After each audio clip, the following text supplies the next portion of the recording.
Yorkshire, we love meeting some of the UK's most passionate producers who champion great food. Today we check out what started as an excuse for a new mum, Susan Green, to stay at home with her new baby, but quickly became a successful home pudding industry. Well, my business is making homemade puddings. I got into it really by accident almost, because in 2000 my husband and I had a fourth son. He was something of a shock and a surprise, I guess. At the time when he was born, farming wasn't particularly good. It was in and around the foot and mouth time. We decided that I needed to do something just to try and supplement our income. The puddings evolved really, as I say, almost by accident. We do try to do everything in a very homemade way.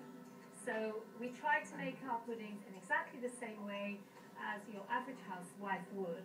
We use the same sort of ingredients and with the same processes. We just have a slightly larger mixer. This is a small ginger pudding which has been heated in a roasting tin with a little water. There we are. So you see it's got a nice runny sticky sauce. See, it's just a nice springy moist sponge. It does, when it's heated in the oven, it does absorb some of the sauce. It's quite a gingery pudding, it's quite a sweet pudding. This is an example of good old-fashioned Northumbrian farmhouse cooking. Well, we have got an example of that ginger pudding along with two other gingery puddings on the market, and we've already been having a taste. I'm sorry, but we couldn't resist it. So let's talk about this first one then.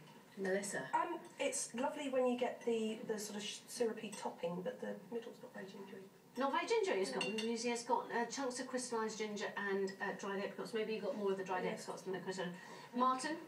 I've got a bit of dried apricot here. It's pretty good actually. It's really nice and sweet, and there's a little bit of the ginger taste. And I like the fact it's quite moist. I loved it.